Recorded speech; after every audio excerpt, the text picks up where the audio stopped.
Hello and welcome back for another video. Welcome to Nottingham Music Excellence. So I'm going to play The Jazz Detectives by Rob Buckland. Now I think of this as it's kind of like the new Pink Panther, I think. I think this is what it's aiming for. So I'm going to play this through, give you a demonstration of the music, and then I'm going to go through that again and just talk about some of the detail in the music. We'll have a chat about some of the phrasing detail and the things that you need to bring out in this piece. And then I'm going to play through it again with a metronome click track set to 100 BPM, just to give you something easier to perhaps to play along with, and you'll be able to hear the detail of the music much more clearly. Now, of course, if you want to skip to any of those parts of the video, then the details of the minutes will be in the description. See what you think to this. This is a super piece. Here we go.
Okay, so you've heard the piece.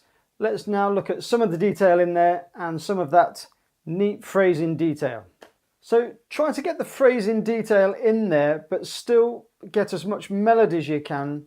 Try not to shorten the notes too much. So not too bouncy. Like I've noticed one or two of my pupils, when they've played this, they tend to play it sounds almost like a 6/8 rhythm.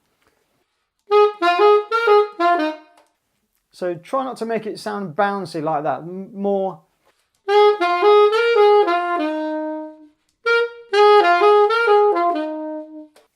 So you'll find if you get the phrasing right and you get the note lengths right, you'll find it kind of swings by itself. So don't try and overswing it.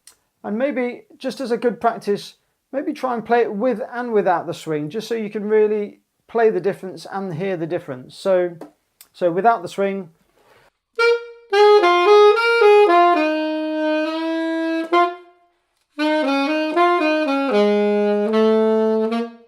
and then a bit more swingy.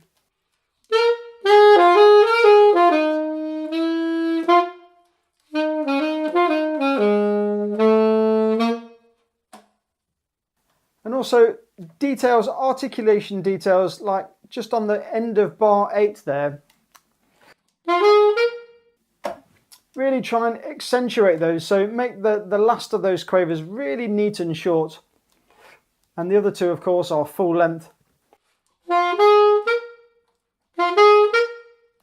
So just things like that, if you make that really precise, it just makes it sound so much more detailed and accurate. And moving on to bar 15 and 16.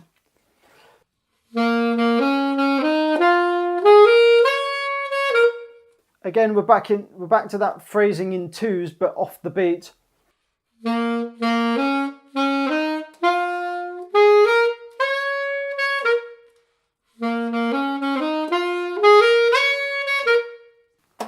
So watch out for that one.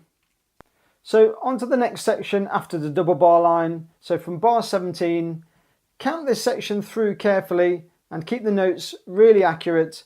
Make sure you count in those gaps really carefully. I think it will make a difference. Even though you're not playing it with piano, I think it's important to sort of don't guess in there. So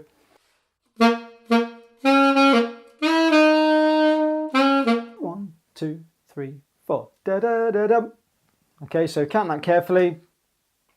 And then as we move on through the next section, bar 29 to the next double bar line, again we've got that phrasing again.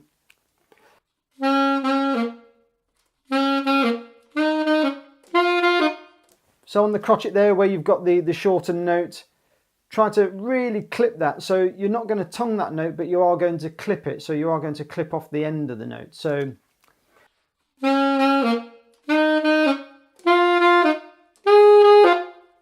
I'm not tonguing the crotchets there at the start of the note. I'm actually just using the tongue to clip the note off. If you're not sure how that works, ask your teacher. And then we get to the first of our sforzando piano. Now this is quite a tricky effect for young players to do. So you're trying to go bang. So hit the note with a good accent, but then come right back to nothing, which will then give you scope to really do a big crescendo through that note.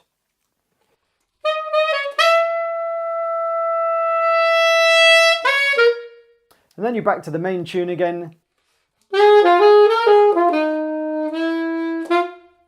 So if you've learned that correctly from the start, you're back onto home territory again. And then the build back up for the climax.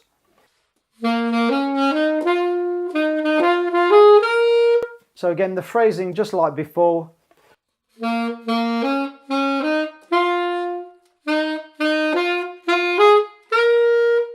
So just be careful which notes you're slurring and which notes you're tonguing. And then another big sforzando piano. But this time, of course, it leads towards the D. Instead of going down, it goes up.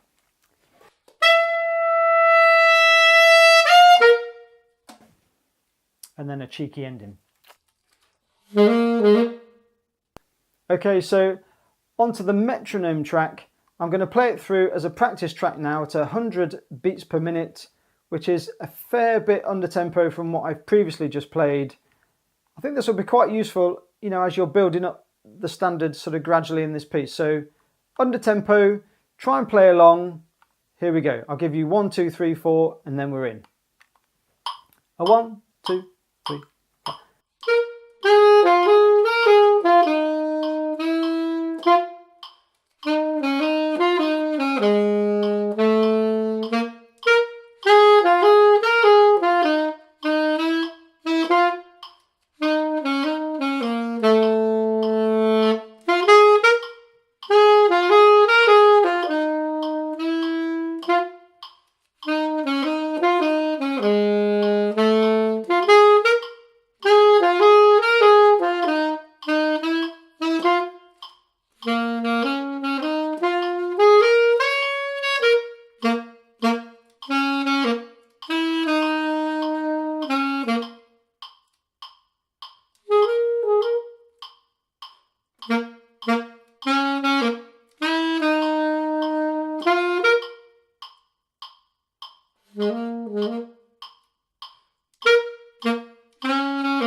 Okay, I think that's a wrap for the Jazz Detectives.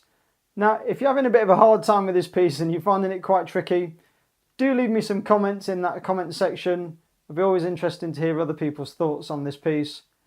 And of course, if you're not subscribed to the channel already, then please do so and click on that little bell and you'll get notifications of when I upload future videos. See you on the next video. Bye!